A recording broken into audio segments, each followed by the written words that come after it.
Howdy ho, everybody. Hey, welcome to this latest episode of Movies Merica. Spoiler warning.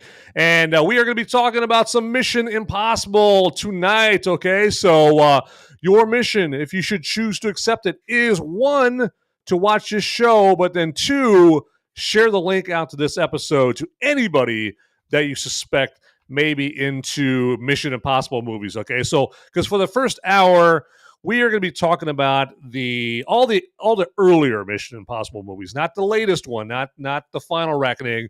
We're going to be talking about all the earlier ones up to Dead Reckoning Part 1. So you don't have to worry for the first hour of spoiler warnings for the latest Mission Impossible movie, all right? And also, I will not be flying solo on this mission, all right? So like Ethan Hunt, I'm going to have some help. I've got a team, all right? So I'm not saying how big the team is, all right?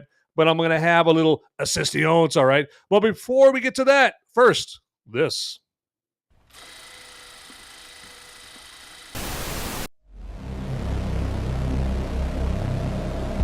In a world where the number of movies available is great, but many are so bad, you'll learn a new definition of hate.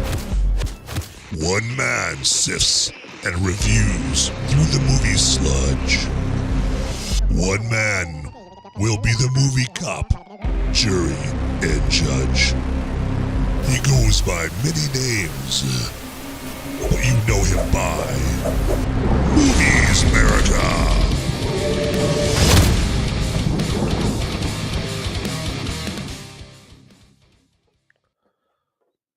All right, everybody. All right. So yeah, hopefully you guys can hear me okay. I'm going without the headphones tonight. This is the first night I'm going out without the headphones, so I'm going into uncharted, potentially scary, dangerous territory without my headphones right here. But I know that's fascinating hearing all about that right there. But that's not fascinating compared to how fascinating my guest is tonight. And that would be a guy that you know and love and are so familiar with. And, you know, the whole internet loves this guy. Okay. All right. He is the opposite of Harry Sisson and the Krasensteins, who are universally hated. This guy is universally loved, even though he comes from the state that elects some pretty sketchy characters and that kind of thing right there. But you know what? Hey, we're gonna forgive him for that because he can't vote for everybody in the state. But that special guest of mine is one Sean Cav. You are too generous by saying that everyone loves me. It's definitely not true. Thank you and Raymond, you know. Oh yeah, right.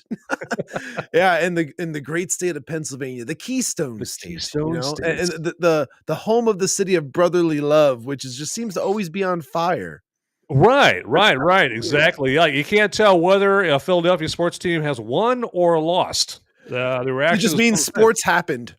Yep, pretty much. Yep, exactly. It's just like, you know, all the cops there in Philadelphia and Pittsburgh, they're like, please don't go to the championship game. I don't care if it's the Bruins, the Steelers, the Eagles, you know, whatever. Like Phillies, I don't want them to go to the championship game because we gotta clean up a mess nonetheless, right? Yeah. I mean, like I'm an Eagles fan, and I know how shitty Eagles fans are. To where like I steer clear of the stadium. You know, it's like no, we're not going. My wife's always like, "Oh, you want to go and see a game?" Like, no.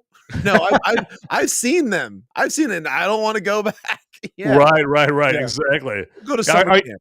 Are you afraid your IQ level might be decreased just through osmosis from the fans, or no? It's just more or less just like the insanity that you know of the people around you. Like they'll get overly intoxicated, and then you're in danger by proxy. Like they might not even going after you, but like you're just in the vicinity. You're like, collateral damage. Yeah. It's just another face in the crowd. You know, just watch out.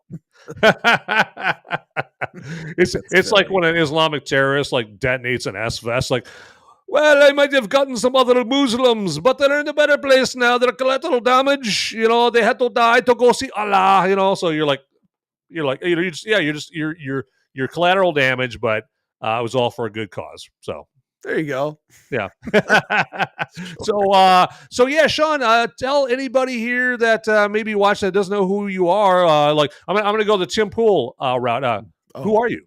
Oh, yes. My name's Sean, and I do some political commentary. Some just like I'll do commentary on social videos, and then of course some game streams. I just kind of hop around, and I am all over the place, doing all kinds of stuff. I do writing, and I've been doing daily blogs over on Pickaxe, and I don't know, just I do all sorts of different stuff, man. You just gotta be there. You just gotta see everything we got going on in the Discord and the Rumble page, all that stuff. So Yes, yeah. the Da Vinci of the internet over here. So yes, you're Jack well-rounded. of all trades, master of none. Exactly. You're a Renaissance man. You know, when you're not writing, you're on live streaming, or you're Yeah. playing video games and Gigging, showing the whole playing world. music.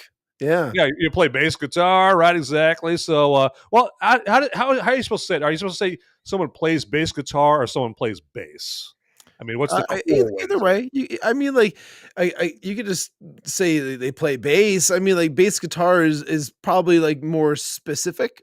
Mhm. If you were like saying like, all right, they're playing like actual like like the guitar style of like a bass versus like the double or upright style of bass, like that's Mhm. another form of the instrument, like Right. but it's all just like umbrella terms, Yeah, right, just right, like right. bass covers it all. There you go. As long as you don't say, "Hey, he plays the bass," then Yeah, we're all right? good. Yeah, So, no, right, right. not a fisherman. That's something else entirely right there. But all right, well, the good people of America and other places in the world, I'm sure, are here to hear us talk about some Mission Impossible there. Yeah. And my man Sean here, he told me that he just finished up with watching Mission Impossible: Dead Reckoning Part One, and was that Mhm. for the first time? No, I've seen it plenty of times Before? before. I just wanted to get it fresh in my brain because, I mean, if there was ever a movie that was pertinent to this discussion that you're about to go into, talking about like the second half of this, story, the saga, this epic that is not that has become Mission Impossible. I Yeah. mean, like that's the movie you want to focus in the most on.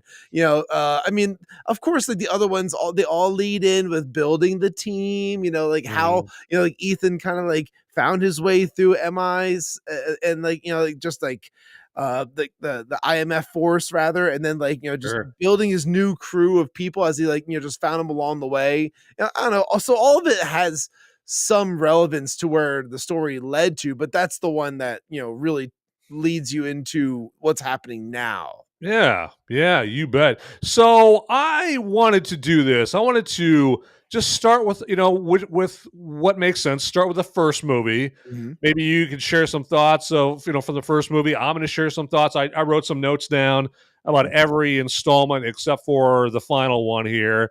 Yeah. There. Now, if you need some time to think about that first one there, Sean, I can go over my notes here first. If you need a little time to Uh, prepare. I mean, like, I'm ready to talk about the first one just about, like, whatever, because the first one is such, like, an iconic movie. Sure. Like, think about just, like, the scenes, like, the most notable scenes in that movie are the ones that have been, done over and over and over again in gags, in, like, spoofs and mocking scenes and stuff like that where, Yeah. like, oh, they're doing Mission Impossible. Sure. Like, Right. you just what they're doing with it because it's that like influential of a movie, I think, of what they were able to do. And it was very unique, I think. I mean, like, of course, like there was the series, I think it was like in like the 60s, that was like the Right. original like Mission Impossible like series. So like a lot of the inventions and ideas were already kind of there. So it wasn't like innovative to an extreme extent, like in that sense. Like they did carry over some of like the stuff like the masks and Right. like The like gadgets. the gadgets, like to a certain level. They just updated some stuff to like common like current day, or what Yeah. would be expected and what would be like a little surprising that they The had. characters too. Yeah, there's Jim Sure. Phelps and Briggs and all that. Oh yeah. So I Mm. mean, like, yeah, that first movie, I remember seeing that when I was pretty young. Like I don't know, before I really could understand what was going on in the movie. And then like over the years, you just keep rewatching it and you're just like, man, this movie's just amazing. It's just such Sure. a good one. And like similar to like 007 in the sense where like there's like the plot kind of like takes like a left turn and then it'll Right. keep going straight because like you think it's going one way and then like something completely changes and it's like it's almost like you get two movies out of one. It Sure. Sure. usually feels like that to me, at least with the spy movies. Like it always kind Oh, of right. feels that way. Yeah, Yeah. exactly. A lot of misdirection in that first one right there. You Mhm. know, they're steering you this way and they take you that way. No one is who they seem. That first one does a very good job at starting that off for this series and getting everybody conditioned to that as a possibility in all these movies. Like, don't trust anybody in these Yeah. movies. There's a lot of duplicity in these movies here. I just like the fact that the first Mission Impossible movie was directed by the same guy who made a movie where a hot woman gets killed by a massive drill bit.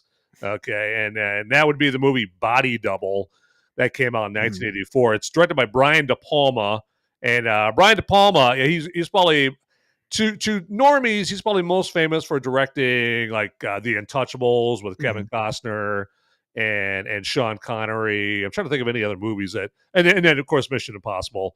But he had a whole career directing movies that aren't anything like Mission Impossible, like Body Doubles, like this psychosexual murder Mhm. mystery.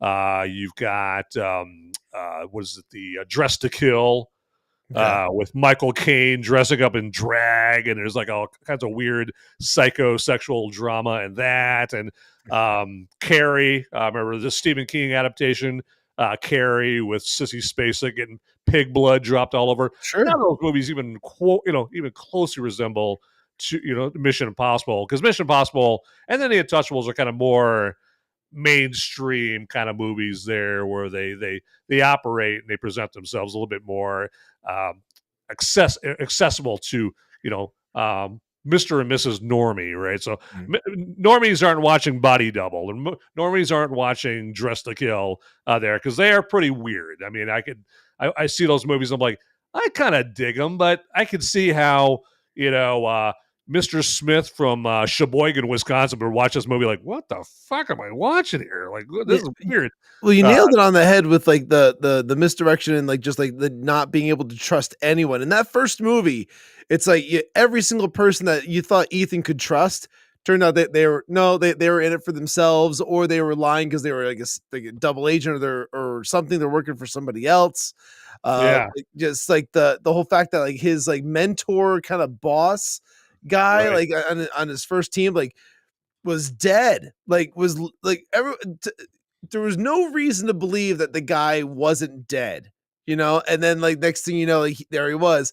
Thank you for saying hi in the chat there, Titty Pink Gal. I appreciate it. Oh Thank you. yeah, And then exactly. I'm glad you Madhouse. guys reminded me to remind everybody to get in the live chat right there, because Yeah. that's a pretty important cog in the old Movies America wheel. Is people getting in the live Yeah. chat in Rumble and in the Tube of Views, or more commonly known as YouTube, if you want to check it out in there. Preferably Rumble, because Rumble's where it's at. But yeah, get in the live chat like Titty Peen Gal and Madhouse Retro joining us here. So Yeah.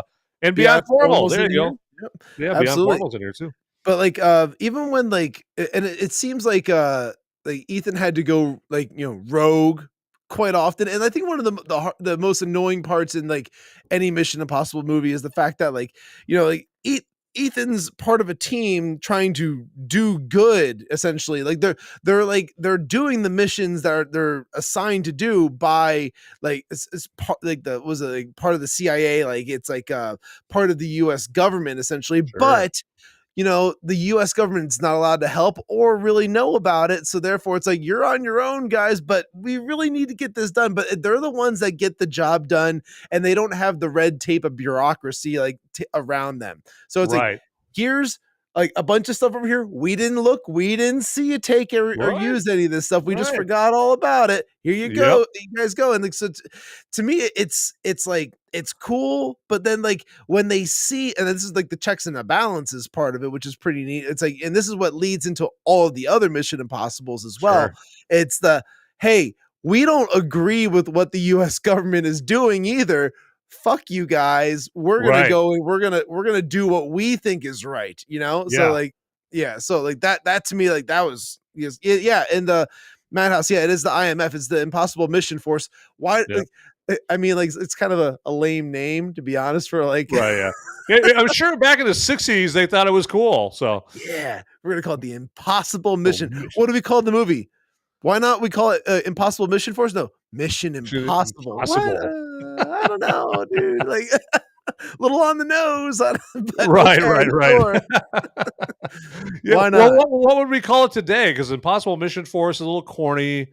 So I guess we could, like, maybe we would call it like something like M6 or something like that, you know, or MI6. Yeah, you know, like Mission. Mission team, something cooler, something shorter, something cleaner. Mission 7 or something like that, or something like that. Mission, you know, some kind of symbol. I don't know. So, yeah, we'll just keep kind of like, you know, you'll figure it out. You'll right, exactly. So yeah, like but yeah, maybe we'll change the number every based on the number of team members. I don't know. So yeah. Well, like, you know, James Bond was part of was the MI6, and MI6 was like the secret agent portion, like the CIA equivalent for like the British government. And when I don't quote me on all like the British government, like, you know, sects and what sects, you know, what sects. But like I know like that was MI6 that he was part of for that right. one.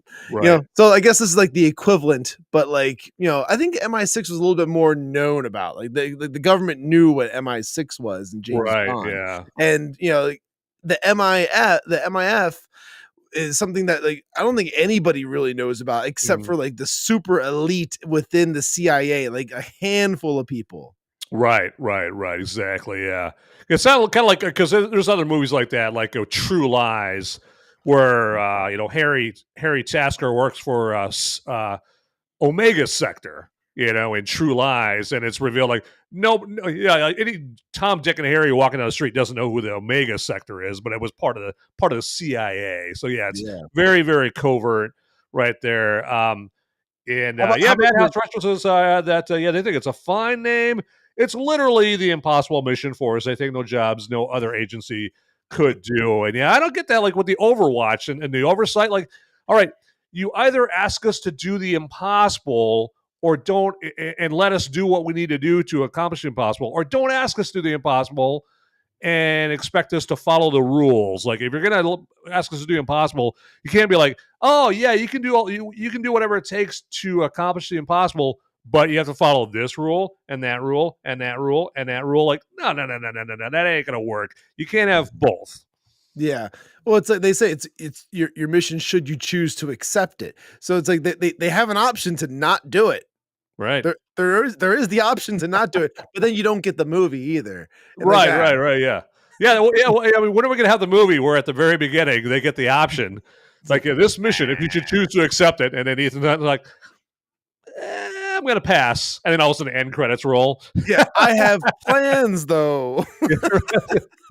Well, my wife wanted to go antiquing this weekend, so I can't accept this mission. Don't. You just get the end credits, you know. Yeah, you just paid $18 for a 5-minute long movie. Yeah, and obviously, you know, like when we think about like iconic scenes, I think every single. Hey, John, what's going on? That's Charlie Hornsey, the Schoenhorst Plays. Everyone go follow Schoenhorst Plays because he's over there playing. Was it Path of Exile all the time, like a loser? Nice. And he's calling us nerds. I know, right? No, he's fine. He's my buddy. But no, as I was saying, he's a good guy. Every single one of the Mission Impossible movies has like some type of like iconic scene, some type of like major heist. And to me, like the one in Langley, you know, the main heist scene in the whole movie. Come on, dropping down from like the ceiling, going through like, you know, like the laser beamed air duct, and then the temperature controlled room. Yeah, everything's sensitive, like to any kind of touch and whatnot. Like, exactly. It doesn't get any better than that. Oh yeah, I mean, even something as little as a drop of sweat will kick off the censors right there. So, and yeah, that was very cool. I like that. And then Don Lowe is the CIA guy that works in the vault. I think they call it the Black Vault, even though it's all white in there. Yeah. And I like the part where they have to like keep him out of the vault, obviously, because they need Ethan to go in there and get the knock list. There's a list of all the operatives that the U.S. has around the world. That's what the knock list is. That's kind of that is the, I guess, the main objective, or the MacGuffin, I guess, so to speak, of the first movie right there. But yeah, I thought that scene was very, very cool, and then they had the rats, in the ventilation, or in the ducts or whatever. Sure. And it turns out that that Richter, I think was his name, like he's scared of rats, or at least he's the allergic professional, to them. yeah. Yeah, and he's sneezing, when the rat comes by, and then all of a sudden, he drops Ethan, and you got that famous scene where Ethan's like dropped like this close to the floor, and he's gonna try to balance himself there. Yeah. I thought that was very, very cool. And Madhouse is giving a little inside baseball to they're doing that scene. It looks like he had coins in his shoes to level him out for that. Oh, right, yeah. I've seen it before. Yeah, they were like British coins. They're very heavy coins. Oh, pounds. Yeah, exactly. Like you definitely got help by pounds. Quids. But I also thought in the first one, I thought it was cool that we got a reunion between Tom Cruise and his co-star from The Outsiders, Emilio Estevez. Yeah, that's true. Unfortunately, Emilio Estevez got shish kebabbed. Yeah, it was very short role. Very short. Very short. Because even when Mission Impossible came out in 1996, I don't think I'd seen Emilio Estevez in anything in a while. I mean, he had been in Young Guns too, like in '92, but then I can't remember him being in a whole lot of stuff between '92 and '96. So then when he was in Mission Impossible, I was like, oh, how nice of Tom Cruise to give his buddy Emilio Estevez, that apparently nobody wants to cast anymore, putting him in his movie. I thought it was very nice. And then they just kill him right off. And John, let me specify that the missions are impossible for other countries and their organizations to be able to accomplish, because, as we stated earlier, the red tape of bureaucracy, or just like the implications of world war that would entail with infiltrating or just like interfering with other countries and like their intelligence and getting caught with something like that. So therefore they have this rogue group of hooligans that just go and do the missions that are impossible for countries to be able to accomplish. So that's why it's the Mission Impossible. It's the impossible possible. That's right. But I don't know if you want to jump to like the second movie. Well, yeah, because we don't have all night tonight. Yeah, so, I know. we can reminisce on that first one forever. Yeah, exactly. I know. I had to control myself, and I'm glad you prompted us to go to the second one. So yeah, if you got any thoughts on the second one, go. Absolutely. My least favorite of the Mission Impossible movies. This one, just to me, it didn't fit. I don't know. It just didn't. I don't know. Like, you probably know way more about like just what happened maybe between like the directing, if it was the same director or not, or if it was like different writers, or like what happened in there. But the story is very disconnected from everything. I think it's probably surrounded around like a love interest more than anything. Sure. But like really, like that was the one that had like the chimera, like Chimera, chimera, marathon was the cure. Yeah, and to me it was like, this just feels sappy. It felt lame. Like it wasn't my type of Mission Impossible movie. Like Right. I really felt that it fell off at that point. Because I remember I think I was like in like 8th grade or something, maybe 7th or 8th grade when that came out, and like I went to the theaters to go and see that one. But like I just was not impressed with it. It was nothing like the first. No. Yeah. I think that was kind of a shock to everybody, because it is nothing like the first. I mean, it's all stylized. There, it's got all that slow mo, because it's John Woo that directed it. They went from Brian De Palma, who is like one of your more like traditional directors from like the 60s and the 70s, to John Woo, who came out of Hong Kong, and he had directed Face Off and Hard Target and Broken Arrow before this. in Hollywood. He had done a shitload of movies in Hong Kong before that, like Hard Boiled and The Killer. But yeah, so you get John Woo's style compared to Brian De Palma's kind of more by the numbers conventional movie. And like I said, it's very stylized. A lot of slow-mo, a lot of very cheesy, corny slow-mo. Like, I don't know if you remember, like when Ethan Hunt, he's driving on the mountain road with Naya there, and they're racing each other. And then, she almost goes off the cliff, or he does. I can't remember. And there's that very corny slow-mo with like the flamenco guitar playing in the background, and they're just staring at each other. Yeah, as they're spinning out down the street or something. Yeah, right, exactly. And it's so corny, it's like it's and it's just so much slow-mo like that. But yeah, there's just so much cheesiness to it, and John Woo, like there wasn't that much cheese in Face Off or Hard Target or Broken Arrow. I mean, there's a lot of slow-mo, but I don't know what happened in Mission Impossible 2, but yeah, he just really cheesed it up.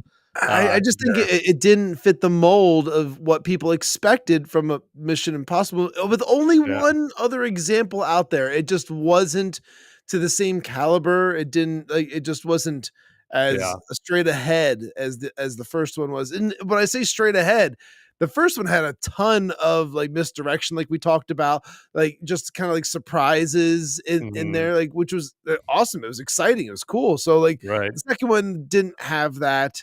It felt more like a love triangle to me, just because like, it was Tom Cruise going for the girl, and then like his other like secret agent buddy who was like, that's my girl. You can't. Right. Exactly. Yeah. Right. Exactly. She's mine. Yeah, exactly. And then, and I was like, I didn't care about the love story whatsoever. They had no chemistry whatsoever.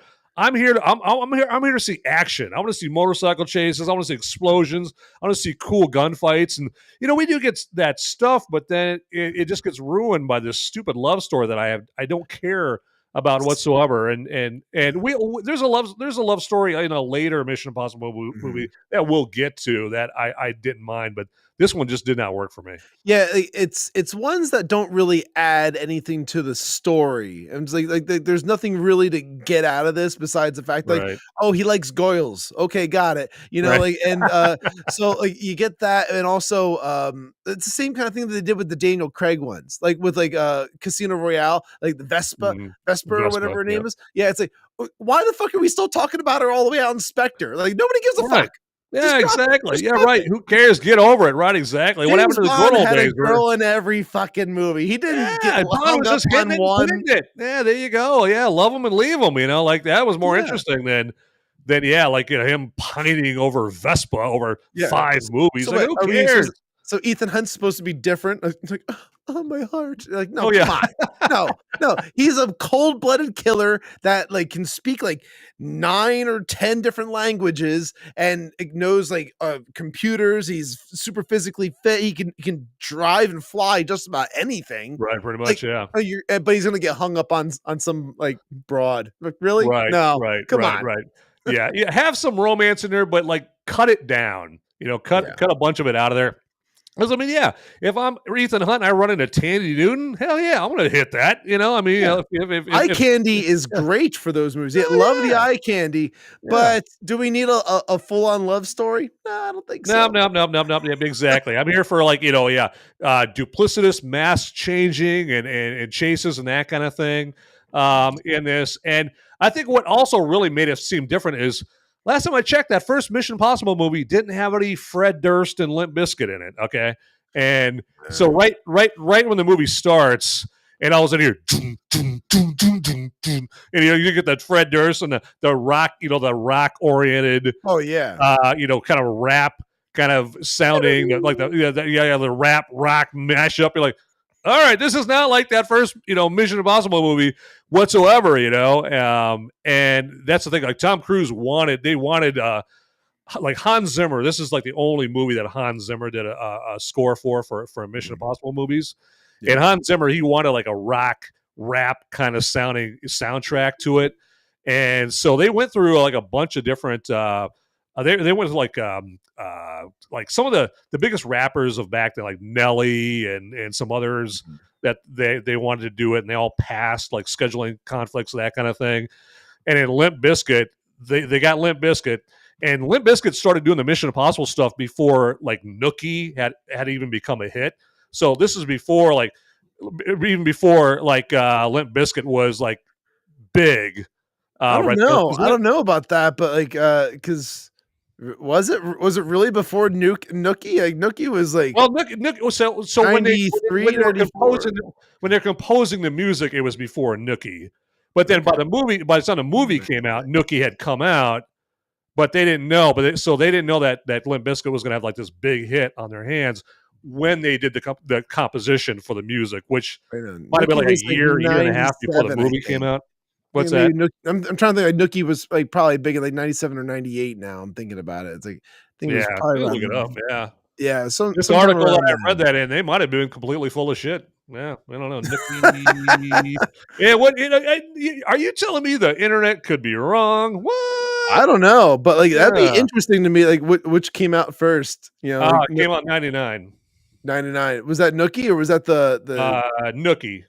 Nookie was 99. All right, so what was the James Bond or not? I keep saying James Bond. The Mission Impossible theme. It came out in 2000. Okay, so it was right afterwards. Got it. Yeah.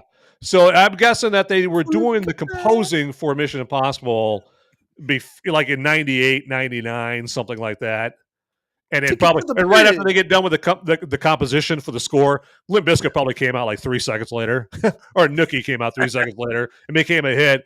But that I brought that up because that brought up like a big conflict between Limp Bizkit and Interscope and Mission Impossible because they thought Interscope was going to be like, hey, you've got this band now that's got this big hit called Nookie, and everybody knows who Limp Bizkit is. So now we're going to charge you more, or we're going to charge you more for the rights to use Limp Bizkit and that kind of thing. And so Mission Impossible and Hans Zimmer, they were like, we were prepared. We were going to have Stone Temple Pilots do the music, do like the Mission Impossible theme music. Yeah. Like Hans Zimmer was going to do the score. And then Stone Temple Pilots would have done the Mission Impossible, like they would have had their own little spin on the Mission Impossible thing, dun dun dun dun dun, that whole thing. But it did not fall through with Limp Bizkit. So we didn't, we didn't get our STP Mission Impossible theme. I'm much happier with the Limp Bizkit one, to be perfectly honest. I think STP would have lost a little credibility. I think with this, because Limp Bizkit this isn't the only reason Limp Bizkit gets a lot of shit. So now, there's a whole myriad of reasons. Yeah, I don't care. I think Limp Bizkit is one of those bands. It's like where some people just like love or hate it. I love it. I think Limp Bizkit's fantastic. John and I went and saw them last summer. Over in Jersey, and fantastic live show. It was a great time, and I don't even remember. We got pretty drunk. I don't really remember if like they played the Mission Impossible theme or not. Probably not, most likely. But like, still, fantastic band. I mean, like Wes Borland carries it, obviously. But like when you hear like the Limp Bizkit version of the Mission Impossible theme, like it just that guitar tone just rings right through. It's very unique sound. It's got that very kind of like that bassy, kind of heavy. It's got some heft to it, right? Behind it. Absolutely. But the problem is it's so much different than the 96, like the original Mission Impossible movie. So it might have been a little too different too soon. Yeah. They would have like eased into it, like maybe the frog and the pot of boiling water kind of thing, instead of going from your conventional Mission Impossible to, rock rap mashup, that kind of thing. But they did return back to the more classical style when they went to like the third movie and on, like that. Then they started returning back to what their roots essentially with the first movie. Yeah, right. Yeah, exactly. Because I think they learned their lesson right there. One other thing about Mission Impossible 2 that I learned is don't jack around with somebody who likes cigar cutters. All right, like don't get on their bad side. Don't get on their nerves or what, because you never know what they might do with that cigar cutter there. Even if you're one of their henchmen, okay? Because he didn't take it easy on that guy after that guy was insinuating like, hey, I don't think Naya is here because she wants a Sean Ambrose candy. I think she might be here on some other business. And, of course, Ambrose ego was like, nah, she's here. She's got to have it from me, that kind of thing. Right. And took the cigar cutter to his finger. Yeah. But like, I would say, obviously the second movie was my least favorite out of the bunch. Cause, I think there was 7 before this one now. So this is like the eighth movie now. The latest one is the 8th one. Yep. Mm-hmm. Yeah, it's a lot of movies, a lot of story to all of them. Mm-hmm. Like I would say the third one was when they started. Is that the first one that Simon Penn joined? Simon Pegg, right? So yeah, let's move to the third movie here. So that's the first one with Simon Pegg's character of Benji in it. Mm-hmm. And honestly, like I thought it was a great addition to it. Little comic relief, kind of like the nerdy like computer guy kind of showing up and like being able to almost kind of like a Q, like for the equivalency. You start looking at from the Spider-Man movies. Yeah, sure, yeah, and like I really enjoyed that, and I think it added like another element to the movie for sure. And then like the bringing back of what's his name? Luther. Luther was the Luther. Yeah, Ving Rhames. Yeah, fantastic. Bringing him back into the whole mix, like awesome choice. Oh yeah, you bet. Yeah, and this returned back to a more conventional form of movie right there. It wasn't all stylized. I mean, J.J. Abrams, who directed the third one. He does have his own style. I mean, like the lens flares that you see all the time, and he's got his little signature there. But it was more palatable, for audiences right there. Except for the fact that the third one got hit at the box office pretty bad because this was in a period of time where Tom Cruise had just got done jumping on Oprah's couch. He was on the Today Show with Matt Lauer, like going on a rant about vaccines, which it turns out Tom Cruise was ultimately right about the vaccines and dangers of that, and they're not a cure all. So, but this is during a time where Tom Cruise was especially hated. Now I don't get it because so he jumped up on a couch on Oprah. Who gives a shit, So or he was on with Matt Lauer. I don't care about that either. But for some reason, he was persona non grata in the pop culture world during this time. I think a lot of it had to do with the fact that he was just so outlandishly like weird that people couldn't relate to him anymore. So like before he was kind of like just like the action movie star that people like kind of knew him for, and he did some drama roles and whatnot, but like he was a Hollywood actor. Then all of a sudden he just became like the Scientologist, and like that was like kind of like the direction that everyone kind of viewed him as, because he was like Katie Holmes at the time, right? Katie Holmes was his wife at the time. Yep. Yeah, so it was, and that's when he's jumping on Oprah's couch. He's like, oh my god, I love her, I love her, he's the best. Yeah, and like that was also, he was like bringing her into like Scientology as well, and all that type of stuff, and like people had a lot of views about all of that stuff, and like I personally think Scientology is like a cult and whatnot. Like there's like plenty of like documentaries out there. There's lots of documentaries out there about the whole thing. I think he's still part of the church like now. I think he is, right. I think some PR people as involved anymore. Yeah, they said dial it down, dude. Yep. Yeah, because he was getting really, really outlandish with that stuff. But this was the time when he was very outspoken about it, and a lot of other Hollywood actors were all kind of joining that group over there. And so like when they were doing that, like that was why I think it really hit the box office. He was unrelatable anymore. Nobody could it's like, this guy's fucking weird. No way am I going to go see this movie because he's just going to ruin it. Like, no, he was able to separate his own personal weirdness from like being able to do the movie and whatnot. Like when I see Ethan Hunt on screen, I'm not thinking, man, that guy's a fucking lunatic. Like, he believes this fucking alien bullshit. I'm not thinking like that. I'm thinking like it's Ethan Hunt, Right. He does a good job separating all of that. Yeah, he does. I mean, especially nowadays, because back then, you can't give them anything that reminds them that, you are part of a religion that partially believes, and I don't know everything they believe, but I think like part of it is like they believe like aliens left some Yeah. artifacts and volcanoes like thousands or millions of years ago. And yeah, it's hard. It's if you recall that, if you remember that, and you're watching, an actor that proclaims to believe that, and he's in motorcycle chases and shooting guns and all stuff in the movie. Yeah, it's kind of hard to separate the art from the artists there, but he does do a good job now to kind of make you forget that, and his movies make it easy for it to do that because his movies are entertaining as hell. I can count on maybe one hand how many duds Tom Cruise has had over his career. Okay, so. Sure, yeah, he's had a very successful career, and I'm just trying to think of like one off the top of my head. Like I can't think of a particular role that he didn't do well in, or the movie was not like somewhat entertaining at the very least. Maybe there's like a couple in the '90s that I just like, didn't really care. But I feel like you compare him to some of the other like '90s actors, like they have a shit ton more like bad movies than Tom Cruise does. Like, whoever his manager was, and helping him like pick out the roles and whatnot, they did pretty damn good. Making sure that he didn't screw himself. I didn't like Vanilla Sky for the longest time, but Vanilla Sky is actually starting to grow on me now because it's a little weird, but it's starting to grow on me.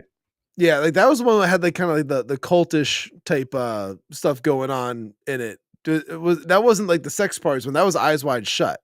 Eyes Wide Shut was that was the weird one, right? Yeah, exactly. That was the Stanley Kubrick film where he was in there with Nicole Kidman, right? Mm-hmm. Yeah, that was like that one's kind of like I don't know, elitist orgy type shit. I think, right? Yeah, exactly. Hey, this is a while back, but I wanted to put this up here. You make a good point there. Yeah, I mean, I think that we were talking about the romance in the movies. And I'm glad you reminded us that they have to make movies relatable for women, so that's why, like, say, another good example of that is Titanic, right?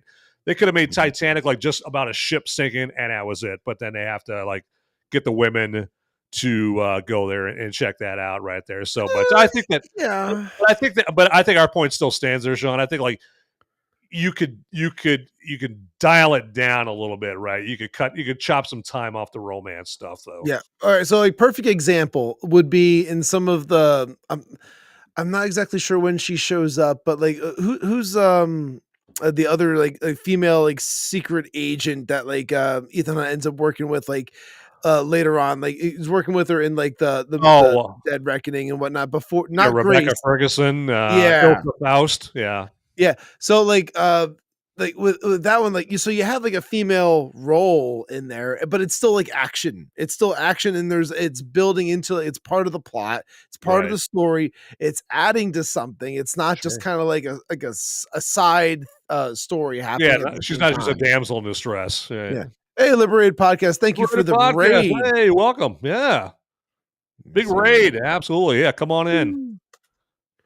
There you go. Awesome. Thanks. Get that all in there right there. Exactly. But it's kind of ironic because, with Mission Impossible 3 here, and we'll wrap the Mission Impossible 3 up here pretty quickly. But, we're talking about how he didn't seem relatable. But I think Mission Impossible 3 is the movie where Ethan Hunt is the most human. Yeah. I think he's portrayed as the most human because he's retired. He's just a trainer for IMF now. He's engaged to Michelle Monaghan's character, Julia. They get married. He gets married. He's, they show him at her house and they have like this get together engagement party, and he's making martinis and shit and talking about camping out at the lake. And then he's like, a father figure character to Lindsay Ferris's character in that, so he's very relatable and he's just all around good dude, just getting along. He's he's just like a normal dude with a fiance and a wife and all that stuff. So I thought he was very relatable. Sure. And then like, he gets pulled back in. Yeah. That's just that's like basically the beginning of the movie. Yeah, exactly. And I did like that because him being engaged, it really created that conflict, when he actually has to go to Berlin to go rescue Lindsay.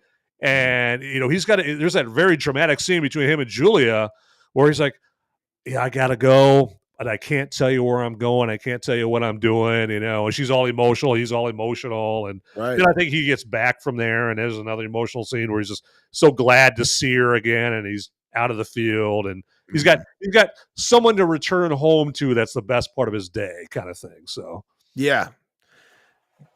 yeah. And then that goes away real quick. Right. So yeah. So then going to going to movie number 4, Mission Impossible Ghost Protocol. There, then yes, that goes away. In that, I mean, I found that movie kind of disappointing because he isn't married to Julia. There, or at least it's portrayed like he's not at the beginning, and you're scratching your head, wondering, hey, wait, what happened? Like at the beginning of, at the end of 3, they're like holding hands, about to go on their honeymoon. It's a big happy ending, and then now here he is. He's like in some Russian prison. Where's Julia? And then they explain later on what happens in the movie there. And that's probably the one carrying over like love story that's allowed, I think, like when a man loses his wife, right? So like that's one where it's like, okay, he's allowed to be angry and like reflect on that and then carry that vendetta throughout the next few movies and whatnot. Like that's allowed. We're allowed to have that, but not like the one-off girlfriend per movie type thing. Like I'm going to remember the one from 3 movies ago. Like, no.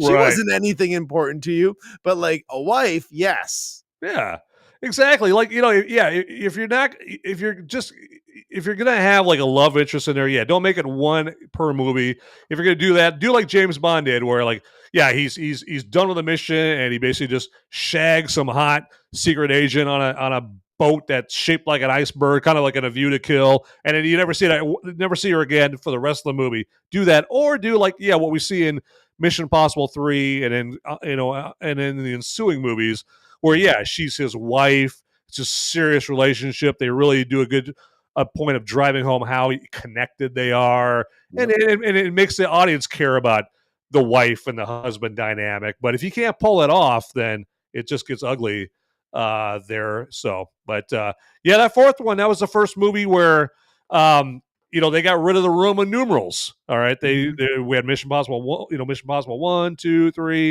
and then they go like, we're gonna ditch those Roman numerals. We're going with Ghost Protocol on this bad boy here. So they started going with the subtitle, not the subtitle, but like the like an actual title for the movie itself, and like just understanding, it's the 4th one.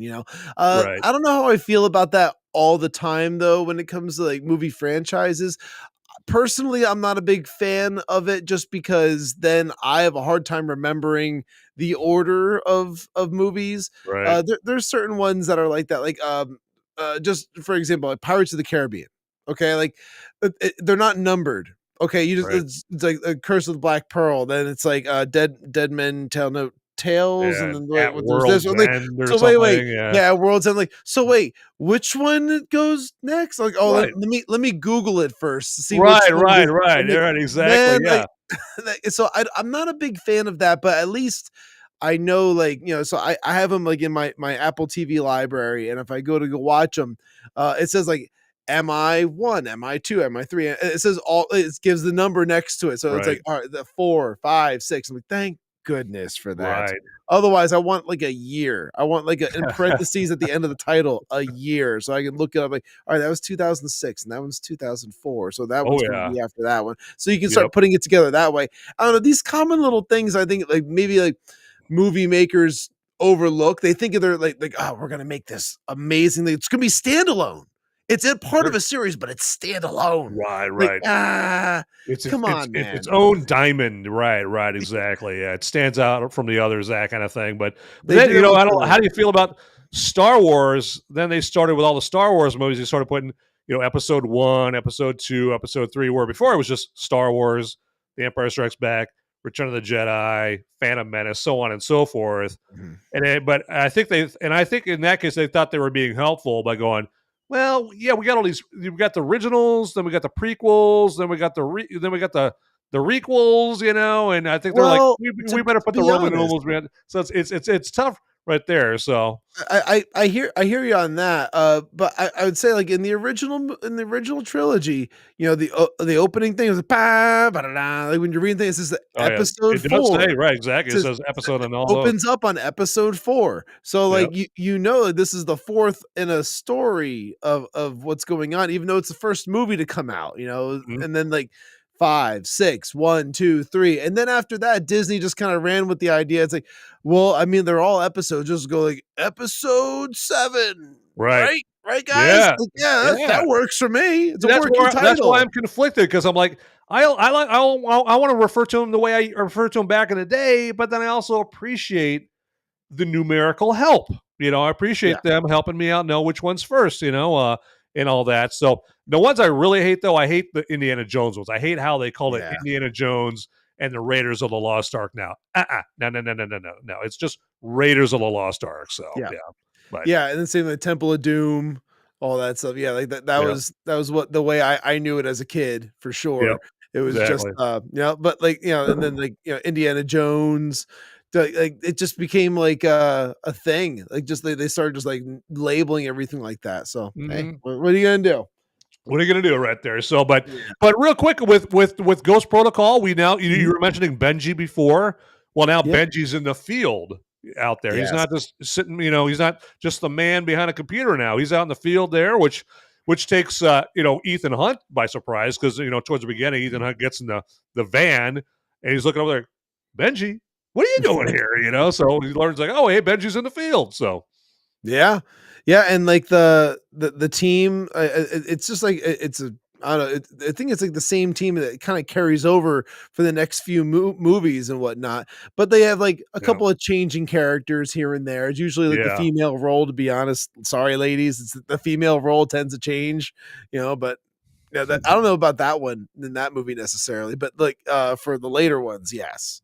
Yeah, yeah. Paula Patton, Paula Patton was the female agent in Ghost Protocol, and I guess they said the only reason she didn't return is because she had a scheduling conflict Mhm. there. But she had that one, and then she was supposed to be the love interest to Josh Holloway, who we saw get killed at the beginning, and he was in this movie just because he was coming hot off of his stint as Sawyer in Lost Oh because yes. Lost ended in 2010, and then Mission Impossible: Ghost Protocol came out 2011. So everyone was like, "Ooh, let's get Sawyer in this Right. movie." Kind of like what you see in the final one here, where they got like a popular character from the series Severance Mhm. is in the final one here. You get Esai Morales; he was popular in Ozark, and then Yep. you get all these popular pop culture icon TV characters in Yeah, your recognizable movie. faces that make people wanna be, like, more interested in, like, "Oh, yeah, I've seen that guy in another thing," you know, so Right. I He's get like, it. I know that guy. I know that guy. So, you want to move on to number 5 there? I was Rogue Nation. That's what it was called.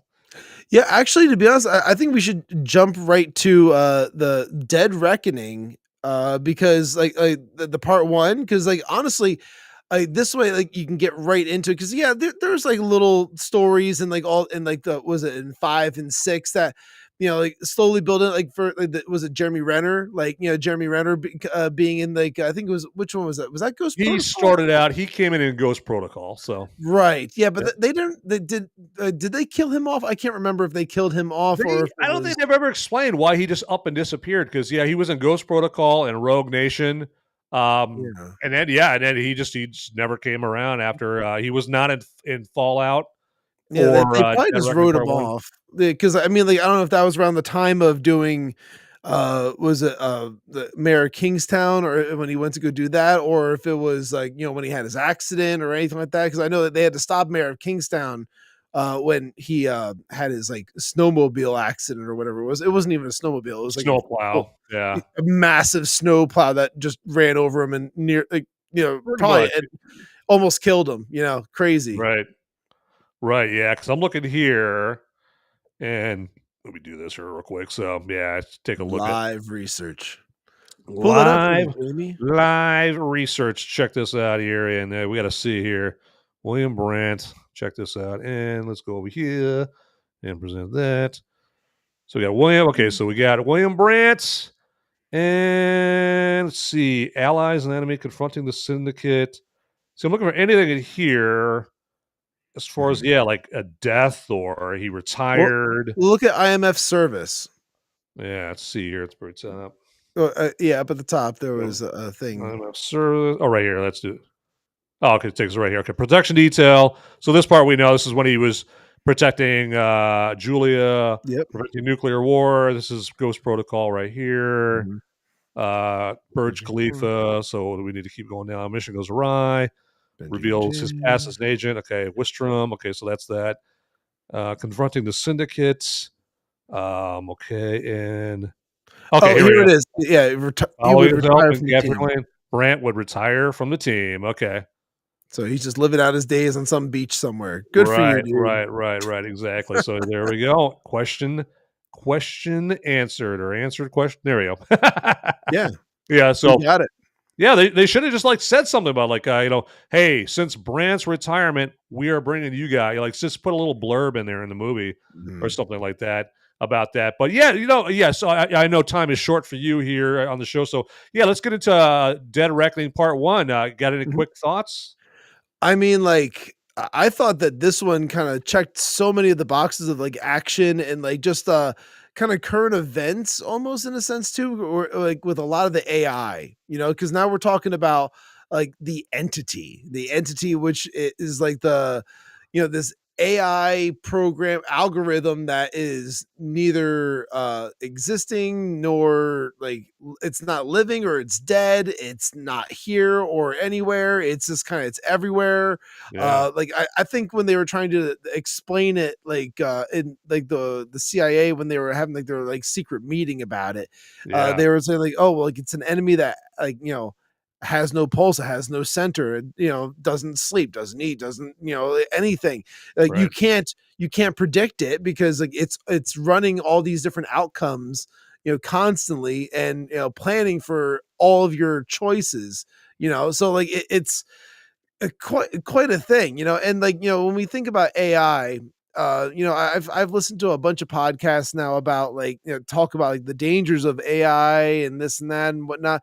And like we started off with Will Smith like spaghetti eating videos that were just absolutely terrible. When we think about like where like GPT and Grok and Gemini and like Siri and all these things were coming from.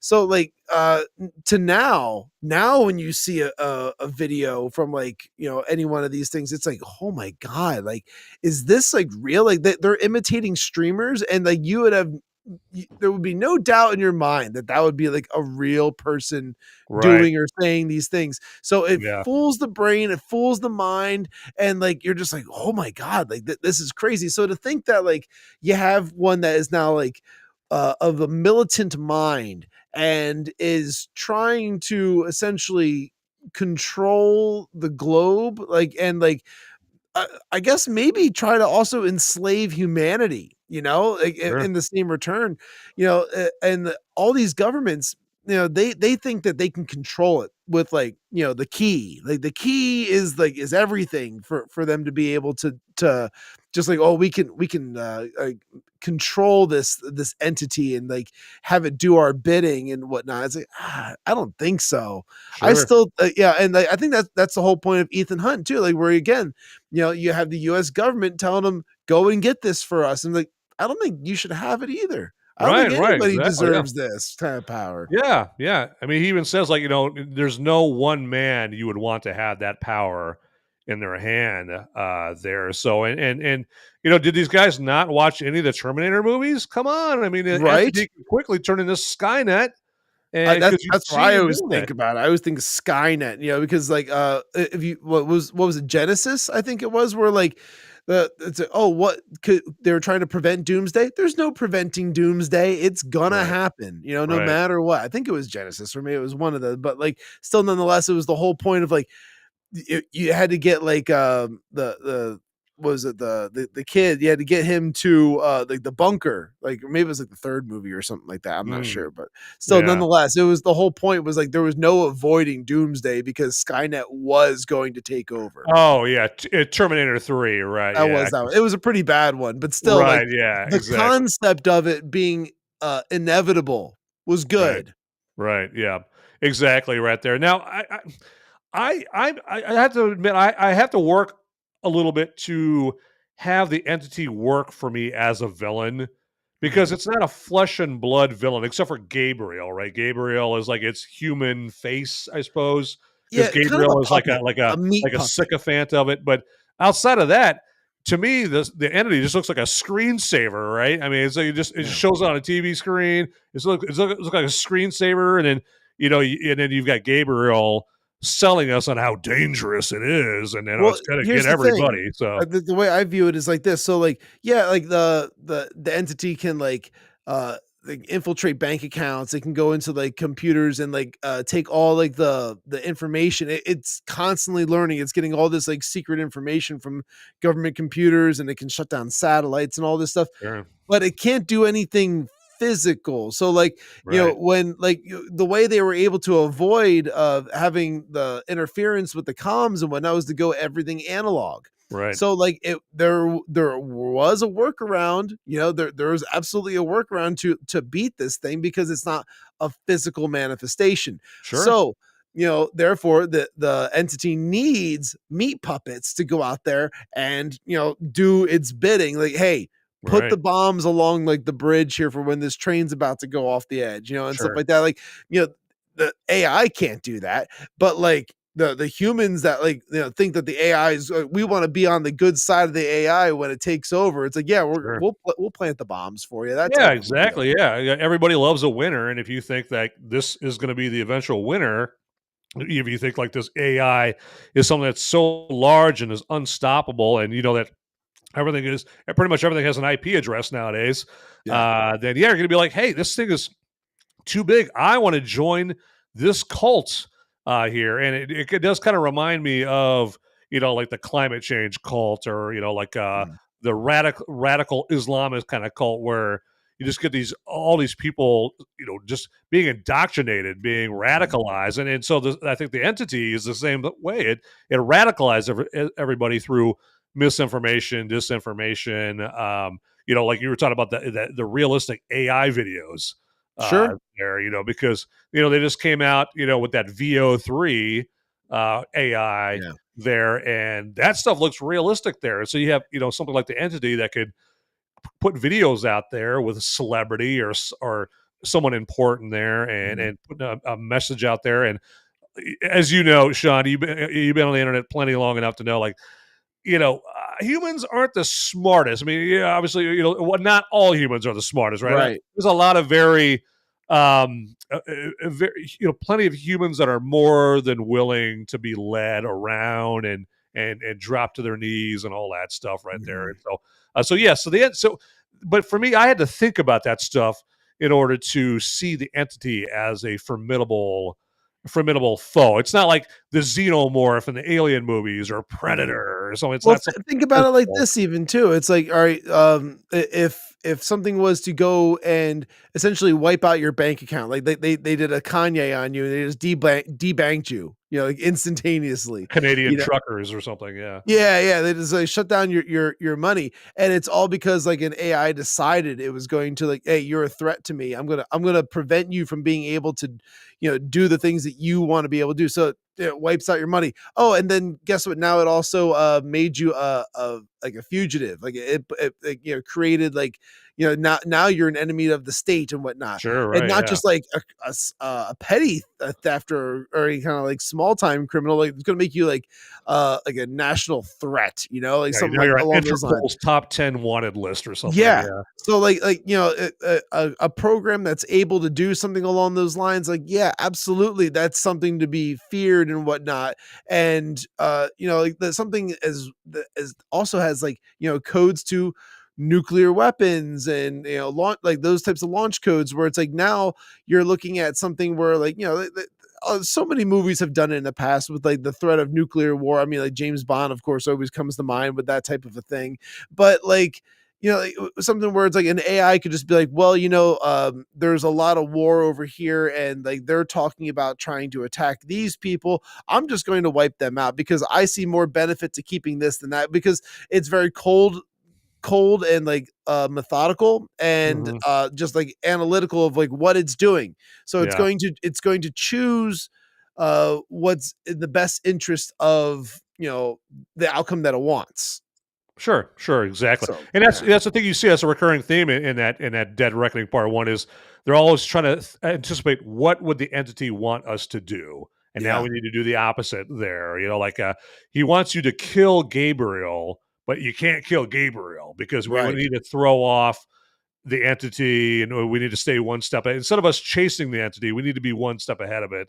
And that's the thing Luther's very good at. And Ethan as well. Like, but Luther's like very good at like, hey, Ethan, you know, he laid it out there for him. Exactly. Like, think about what, you know, the entity would want and then do the exact opposite right there. So that's the only way you're going to don't do it. And like, I think that the best thing that Ethan was able to do was to the misdirect with not killing him, but lifting the key out of his pocket. Right. You know, like that to me was like, oh, okay. Yeah. Like that was the misdirection that needed to happen for sure.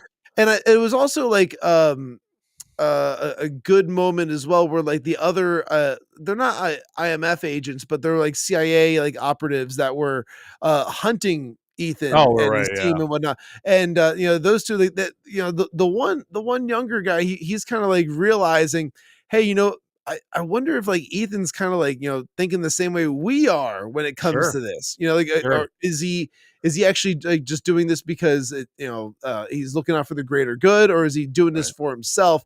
And you know, you could see the other guy, he like, you know, like the leader of the two of them, like he was kind of more or less like, well, at first he just believed whatever he was told to do, you know, and then he slowly realized while being on that train in that mission. They're like, oh yeah, maybe there is some truth behind this, that like, you know, Ethan sees that the corrupt side of like his CIA like contacts and whatnot, like, you know, the IMF like agent, like, you know, contact, like that's, you know, like that was like what he was trying to prevent. So like, I don't know, I saw that, like, you know, there's definitely some type of a potential partnership that would happen in like the following movie. Yeah, because I'm sure he's wondering, like, am I working for Cash Patel or James Comey? You know, it's like, yeah, exactly. Are my superiors like bullshitting me and making me think this guy's a bad guy here? You know, am I working for Andrew McCabe or something like that? But you do find out in the final reckoning why Briggs, played by Shea Wiggum, he's like the older of those two characters. You're talking about. You find out why he's got such a hard on for Ethan Hunt and why he's always trying to hunt him down. Outside of the fact that he's got orders to hunt him down, but you find out, no, that's why. Okay, that's why he's trying to go after him so hard, or harder than he is being directed to. Right. Yeah, because it felt personal for sure. You know, like when watching even like part one. And I just want to say, Mr. Scott Austin, thank you for coming and commenting as well, jumping into the live chat. Oh yeah, he is indeed awesome. He's got awesome live chats right there. He's talking about Bitcoin, so yeah, there you go. Yeah, but no, I think that's going to probably do it for me. I think that the Dead Reckoning movie was just like to me, like it's just it's been going in the right direction with the entire series, and you know, for me, I look forward to seeing the Final Reckoning. I have not seen that one yet. That's why I can't add a whole lot to that one for your review, but I was really glad to be able to be here to I'm glad you were. Yeah, all things Mission Impossible leading up to it, because I mean, like, it's one of my favorite franchises for sure. It's such a good one, man. And I'll definitely be in touch when we talk again about that once I get to see it. Yeah, you bet. Yeah, I think we'll have to have a little supplemental segment of a upcoming show here where we get Sean's take on the Final Reckoning right here, and then we could ask you like, hey, do you like that one better than, you know, the Dead Reckoning Part 1, and how does that compare there? So, but you need to go because everyone's seen it. It actually had the biggest opening of any Mission Impossible movie in its first weekend. So, and this last weekend was the biggest Memorial Day weekend theatrically of all time. So between Final Reckoning and Lilo and Stitch. So yeah. Wow. Well, That's crazy. But yeah, Yeah. awesome. The movies are coming back, everybody. Coming Go back. to the Who theaters. said cinema was dead? Come on, everybody. Go Yes. to the theaters. Go see a movie. I'll Check tell it you what, out. man. Like it's a great time. I used to do it all the time, and now that like my kids are a little bit older, like not that old, but like like 5 and 8, they're great for sitting in the theaters, and like we'll go Yeah. and we brought them to see like the Mario movie or the Mario movie when that came Yeah. out, and like we went to go see Minecraft, and but like like, I took them to see Where it. everyone Like, was nice and calm, of course. my kids were. My kids know how to sit in the theater. But yes, all right. You have a great night, Van. Thank Hey, you for you having brother. me on here. It's a lot of fun. Everybody make sure you like, share, follow, do all the things for Van. And I'm Sean Cav. You can just follow me on here on Rumble. Just search Sean Cav Live. Absolutely. All right. Hey, man, all the best to you, brother. And again, thanks for coming on, man. Absolutely. Take care, buddy. See ya. All right. Absolutely. So give it up for Sean Cav right there. And like he just said, you can search him out on Rumble there. Just look for like Sean Cav or I'm Sean Cav there. Check him out right there. He's got a lot of great content on there. So, I mean, he goes and has presentations about like video games. He'll play video games online. You can watch him play video games, talks politics, pop culture, all kinds of great stuff. And then also, and he'll basically show you some other places you can follow him at to get some other gems of wisdom and all of that right there. Okay. But real quick before we move on here, just want to ask you if you would to hit that like button right down there, that likey button right down there. It's calling to you. And then also right next to that like button there is a subscribe or follow button on whatever platform you're checking this show out on. Now, only click that if you haven't already. If you already have, well, then you're going to unfollow or unsubscribe from me. And I don't want that, man. Please don't go. I want you here with me, okay? And then also, there's a notification bell button there that you can click on there if you haven't already, and that'll notify you of brand new episodes right here as I try to talk and hold back a beer burp at the same time. Have you ever tried to do that? It's not easy. And then lastly, if you are not watching this show live, if you're watching the recording of this, well, we can still communicate back and forth with each other, even though we can't live chat. We can contact or we can communicate via the comments section down below. Yes, the comment section down there. You get in there and let me know, hey, how do you think I'm doing on this show right there? Did this show suck? Did you think it was awesome? Or are you like, oh my God, Van, you're the reason that Rumble and YouTube were invented because you are just taking it to a whole new level. All right. Or you can let me know that I suck. I could take constructive criticism. That's cool. Or if you want to let me know like a movie that you want me to review or something like that, by all means. Or, of course, let me know what you think about anything Mission Impossible related. All right, there. All right. So, and, even though Sean is gone here, I've got plenty more Mission Impossible that I want to talk about right here. And so we didn't really get into the Rogue Nation here because, Sean had to get going here. So we kind of had to skip ahead over. We skipped Rogue Nation and Fallout here. But so I'll talk about Rogue Nation a little bit here. So as you guys know, Rogue Nation, that's the one where Alec Baldwin, he joins a franchise, but fear not, they didn't let him fire any guns in that movie right there. You're all good to go. Humankind has nothing to fear. Alec Baldwin, they're like, you stay away from that. You stay away from that gun table there, Alec. Get away. Get back here. Get back here. Get back here. All right. Go eat some food. Apparently, you've been eating a whole lot lately. All right. So there you go. Craft services is that way, buddy. All right. So, and then also this Rogue Nation is the first installment where Christopher McQuarrie directed this, and then Christopher McQuarrie would go on to direct the rest of the Mission Impossible movies that we've seen. And then, of course, we're introduced to the so fine Rebecca Ferguson as Ilsa Faust, and she plays an MI6 agent here where this movie, her appearing in the Mission Impossible movies, turbo boosted her career, okay? So nitro boosted her career here. And then also in Rogue Nation, we see that our newest bad guy, the newest formidable foe, is a character by the name of Solomon Lane, and he is like the head of what they call the Syndicate, right? Doesn't that sound foreboding? Doesn't that sound scary? It's the Syndicate, right? Okay, there we go. And a lot of heavy British representation in this one. You know, we had Ilsa Faust, she's from MI6. You had Solomon Lane, he's a former MI6 agent. And then it features like the British Prime Minister, and then you get like Ilsa Faust's boss in this. A very British heavy in this in Rogue Nation right here. And then I like how in this one you didn't have to wait very long for a big stunt scene, all right? Because this is the one where it starts out where Ethan is hanging off the side of a cargo plane, right? Trying to get like some nerve gas or something like that off the plane.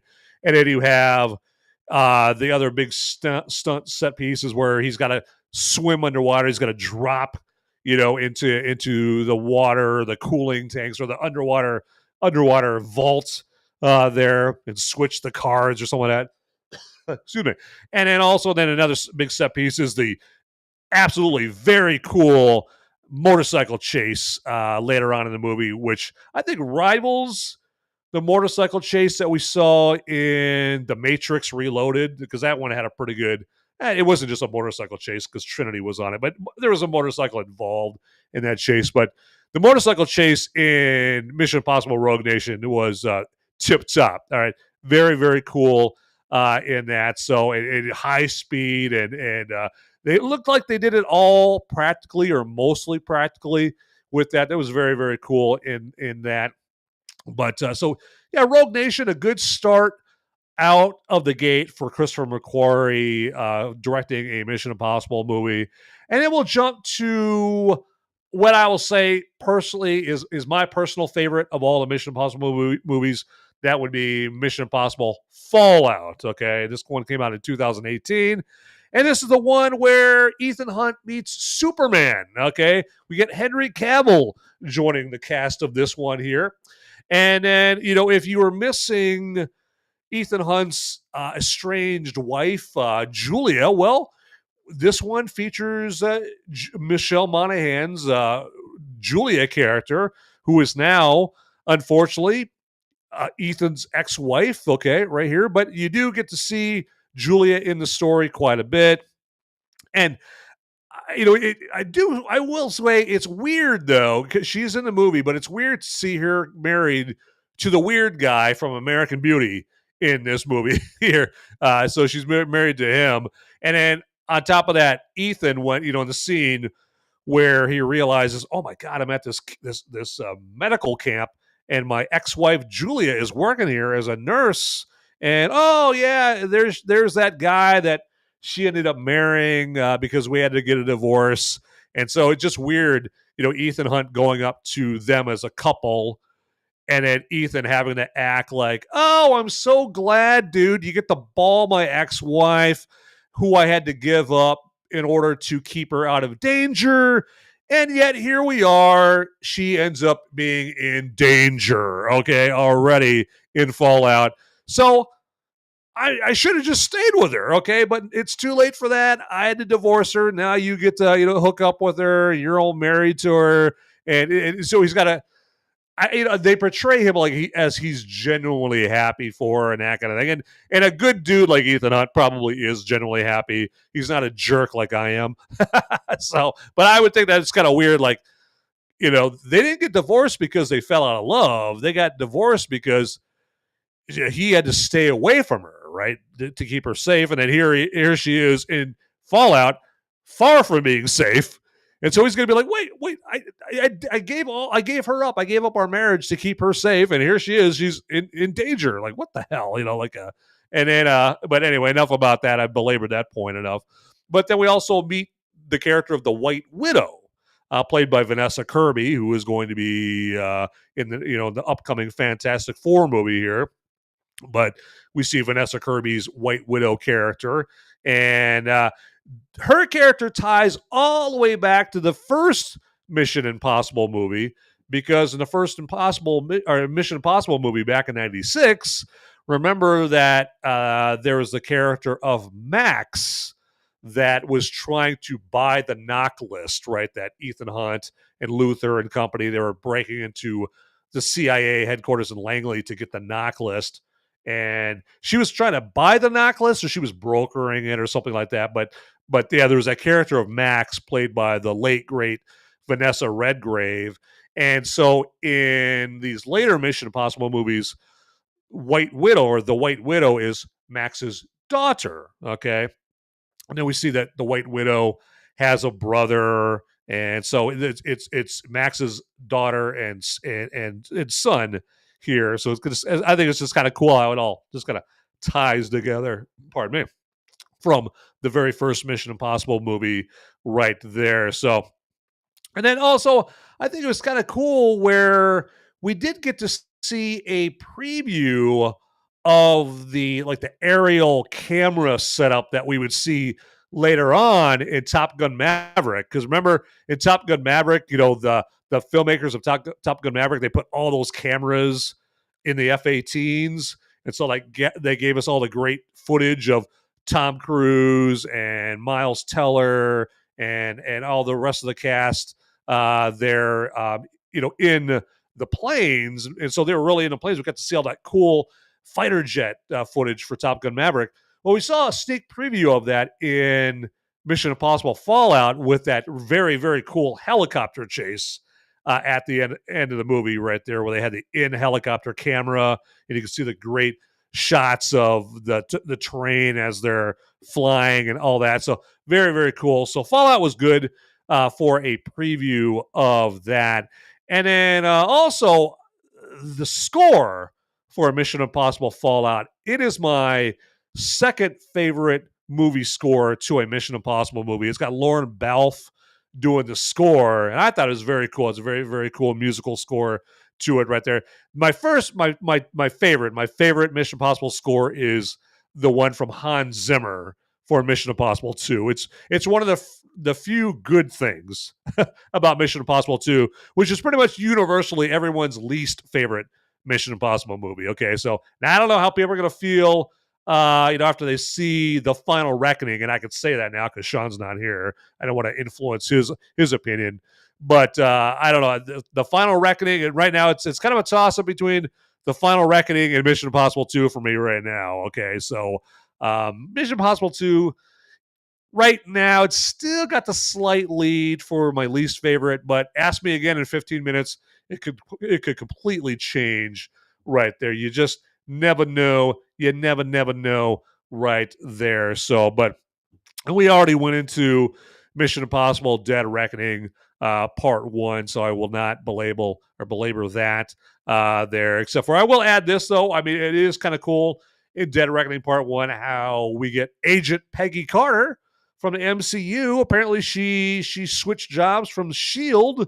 to being in the IMF in Dead Reckoning Part 1. So we got Hayley Atwell in this one right here, and she attracts a lot of attention for a couple obvious reasons. I will just leave it at that in this movie, and any movie that Hayley Atwell is in right there. Okay, so all right, everybody, let's do this here real quick, and it's one of my favorite segments of every Movies America spoiler warning, or actually just any Movies America show that we see here.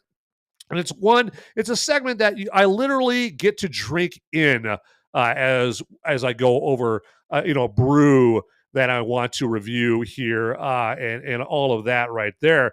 And so I am going to stick to tradition, to tradition, and bring you brew review time.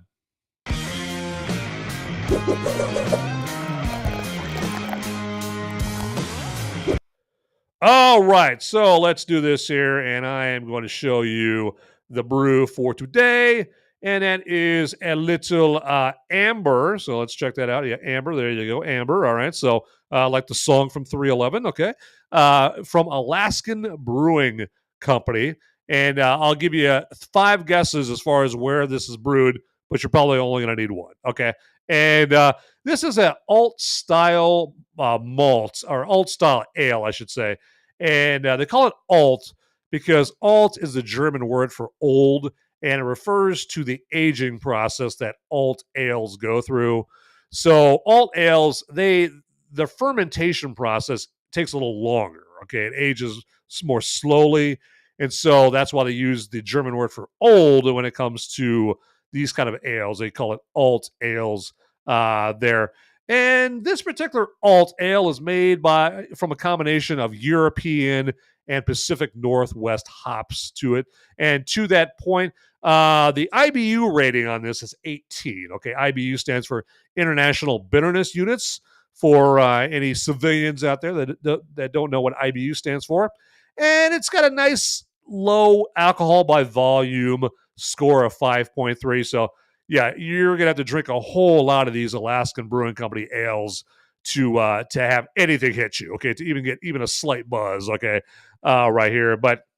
And then also is brewed with some premium 2-row malts here that really add to the flavor. And so I will my summary of what I think about this beer is I dig it.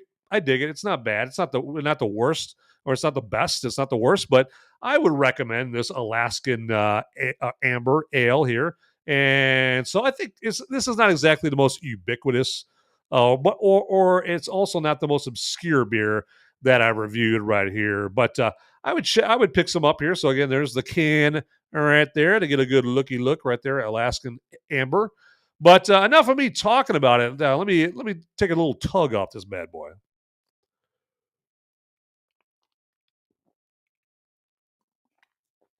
Excellent. So pretty damn good. So yeah, grab yourself some Alaskan Amber Ale right there. Check that out as we wrap up another brew review time.